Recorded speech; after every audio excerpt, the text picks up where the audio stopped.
Odin, or Woden as he was known in Anglo-Saxon tradition, was revered as the ancestor of the great kings of Scandinavia, and this divine heritage was equally claimed by the rulers of Anglo-Saxon England.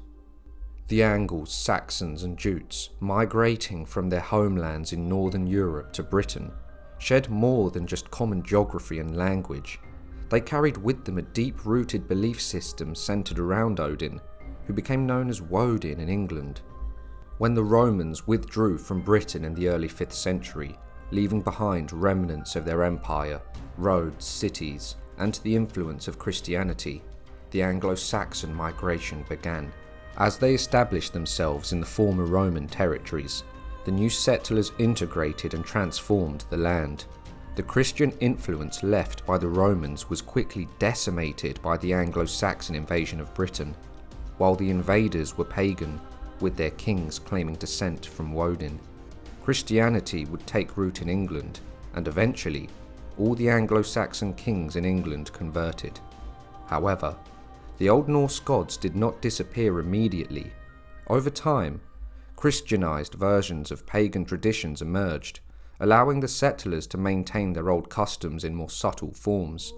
By the 9th century, when a second wave of Norsemen arrived, most Anglo-Saxons had fully embraced Christianity, with their pre-Christian beliefs either forgotten, hidden, or relegated to the margins of society.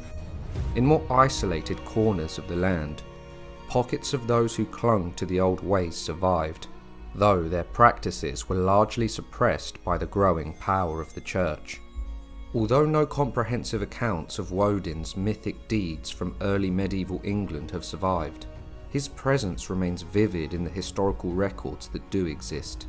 The Venerable Bede, writing in the 8th century, is the first known Anglo-Saxon author to trace the lineage of the Anglo-Saxon rulers back to Woden. He wrote, "From the first their leaders were held to be two brothers, Hengest and Horsa. They were sons of Whitgills, whose father was Witta, whose father was Wecta, whose father was Woden." This passage firmly places Woden at the foundation of an Anglo-Saxon royal line, linking the divine ancestry of the gods with the mortal kings who ruled over the English people. The Anglo-Saxon Chronicle in the year 449 mentions the invasion led by Hengest and Horsa, and their ancestor was Woden. It also states that Woden sprang all our royal families. Given the Anglo-Saxon Chronicle was written by monks and was commissioned by King Alfred the Great, who was known for his piety and wisdom, it's strange that Woden was left as the ancestor of the Anglo-Saxon kings. Did Alfred not want to abandon his mythic bloodline, despite the new religion of the Saxons? Or was Woden being his ancestor simply a historic fact at the time that could not be ignored? Another significant manuscript is named De Primo Saxonum Adventu, written after the Norman conquest. It reflects on the Saxons' arrival in Britain, recounting the royal histories of the kingdoms such as Kent, Mercia, Deira, Bernicia, and Wessex. This work illustrates Woden as the ancestral king of the Anglo-Saxons. Despite the conversion to Christianity, Woden's role as the ancestor of royal bloodlines remained a powerful tool for asserting dynastic authority. Even centuries after Woden has ceased to be worshipped as a god, his name endured as a potent symbol of royal lineage and power.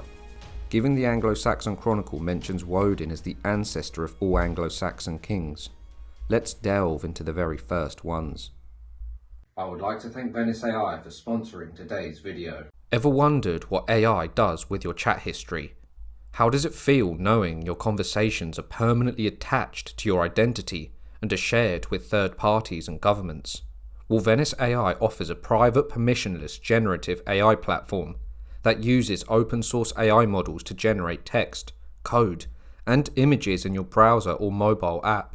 I have found this very useful when generating images that are hard to find in certain time periods of history. There is no spying or censorship, allowing you to ask any question without it being flagged and providing a non-biased response. This is useful to research into taboo subjects and uncover the hidden truths in history. There are also no downloads or installations required. Your conversation history stays in your browser. Venice doesn't store or log any data. Messages are encrypted and routed through decentralized resources.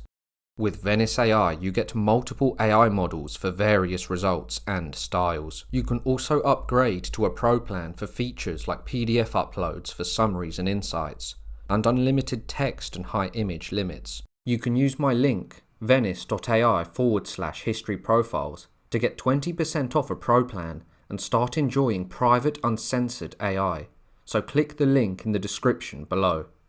Hengest and Horsa were two legendary Germanic brothers, who were said to have led the Anglo-Saxons and Jutes in their invasion of Britain during the 5th century. However, modern scholars generally view these figures as mythical. According to early accounts, Hengest and Horsa landed in Britain at Ebbsfleet, on the Isle of Thanet. Initially, they served as mercenaries under Vortigern, the king of the Britons. However, their allegiance shifted, and they ultimately turned against him. British sources recount their betrayal in the Treachery of the Long Knives, a dramatic episode in which Anglo-Saxon soldiers massacred a group of British Celtic chieftains during a peace conference. Horsa was later slain in battle, but Hengest triumphed, conquering Kent and establishing himself as the forefather of its royal lineage. Ælla, the first known king of the Anglican kingdom of Bernicia, ruled from around the year 547 until his death in the year 559. Though little is known about his life or reign, he is revered as the founder of a dynasty from which later kings of the Angles and central Britain traced their lineage. The Anglo-Saxon Chronicle records that he ruled for 12 years and established the Bernician capital at Bamborough Castle, cementing his legacy.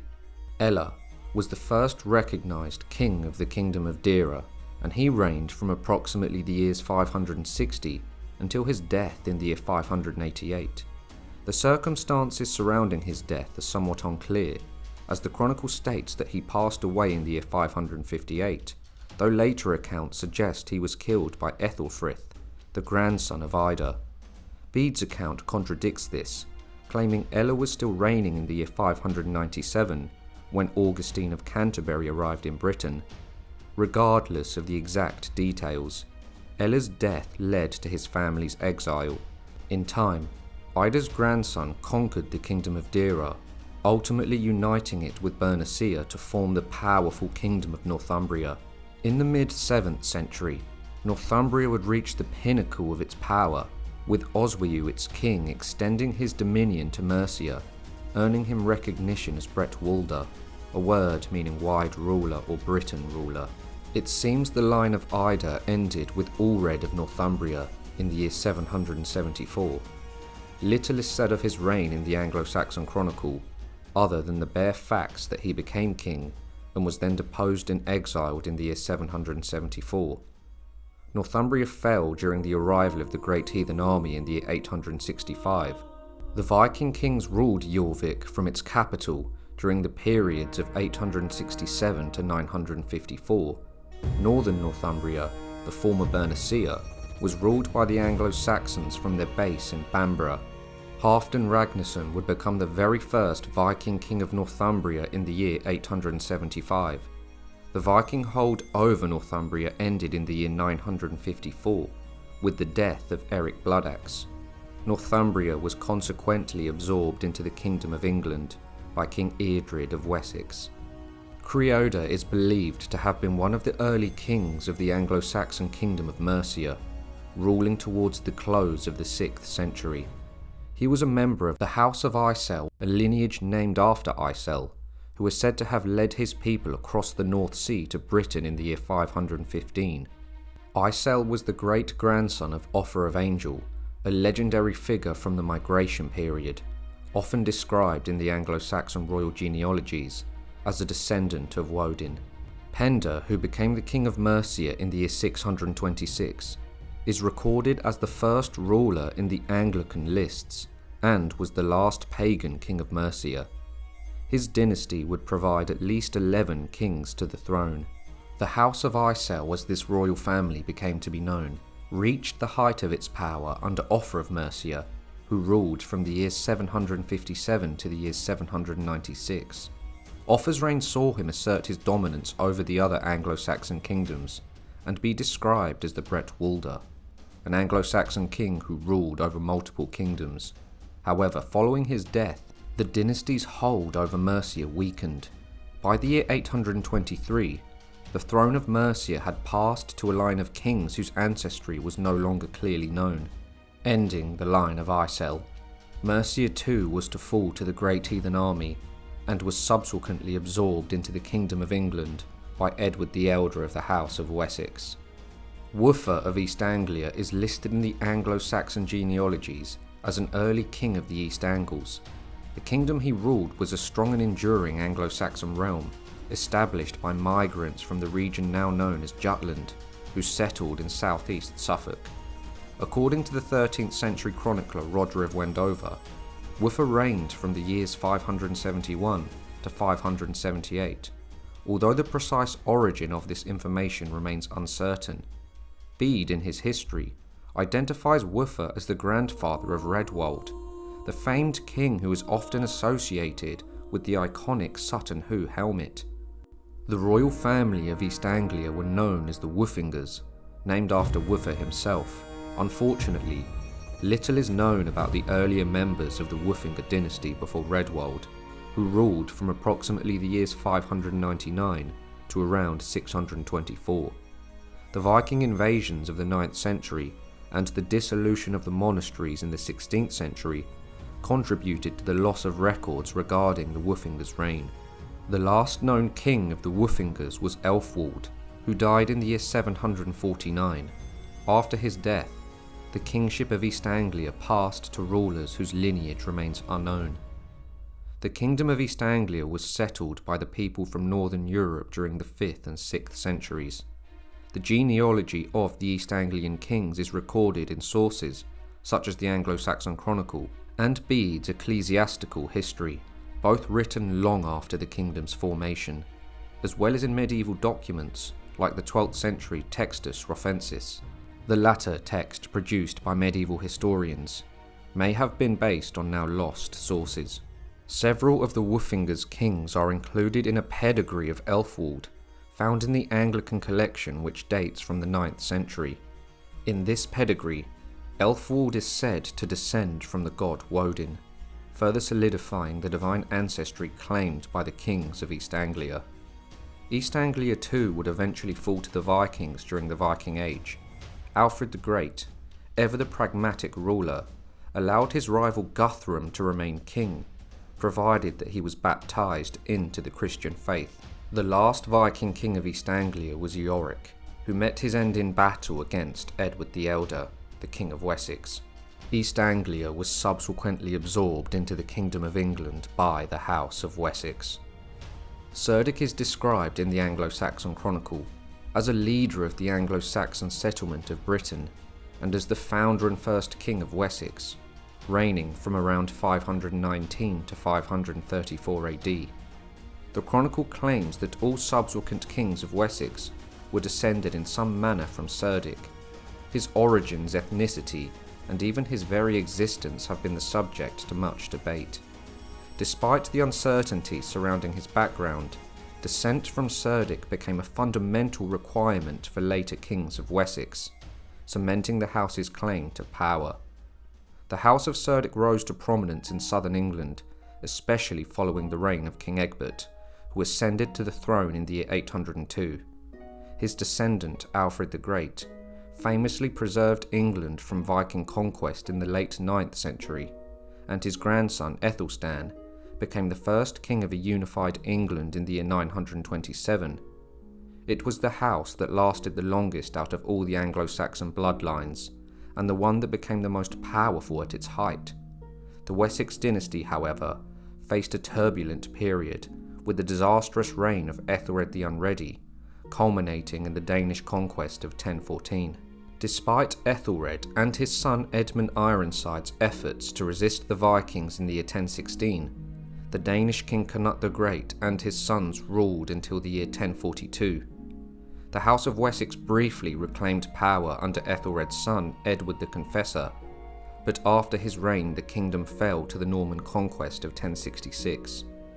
All subsequent kings of England from William II onwards trace their descent from the House of Wessex through William the Conqueror's wife, Matilda of Flanders, who was descended from Alfred the Great through his daughter Elthryth. Furthermore, kings from Henry II onward are also descendants of the House of Wessex through Henry I's wife, Matilda of Scotland, who was a great-granddaughter of Edmund Ironside. Kings have often been regarded as sacred or even divine beings. However, during the Anglo-Saxon conquest of England, many kings began as warriors, lawless, morally ambiguous conquerors whose authority was believed to be granted by divine will. In early medieval England, Woden became a powerful symbol of dynastic legitimacy for these rulers, long after he ceased to be worshipped as a god, and well into the period following the Anglo-Saxon conversion to Christianity and the Norman conquest. Woden's influence remained prominent in the cultural consciousness of both the rulers and the people of medieval England. It is my belief that Alfred the Great intentionally preserved Woden's legacy as his distant ancestor in the Anglo-Saxon Chronicle. Alfred ordered the chronicle to be compiled after all, and it was compiled over many centuries by monks. The Book of Winchester is thought to be the oldest, compiled under the reign of King Alfred. That edition starts with King Alfred's genealogy, which states, "From this Woden arose all our royal kindred." While Alfred was a Christian, he likely maintained the reference to Woden to emphasise the continued significance of his pagan forebears and their noble lineage. Later in the 10th century, Ethelweard, a historian descended from King Ethelred I, the older brother of Alfred the Great, critiques the veneration of Woden in his Chronicon Ethelwaldi. He laments the misattribution of divinity to Woden, who in Ethelward's view was merely an ancestral chieftain elevated to godlike status by misguided pagans. For Ethelward, Woden was not a god, but a noble forefather, an important yet mortal figure. Woden's legacy evolved beyond that of a mere mythic or divine figure. He became a central pillar of political legitimacy for the Anglo-Saxon kings. His enduring presence in royal records underscores the lasting influence of Norse culture in early medieval England, even as the nation underwent profound religious and cultural changes. I hope you all enjoyed the video. If you did, be sure to like, subscribe and share, and I'll see you all soon for another History Profile.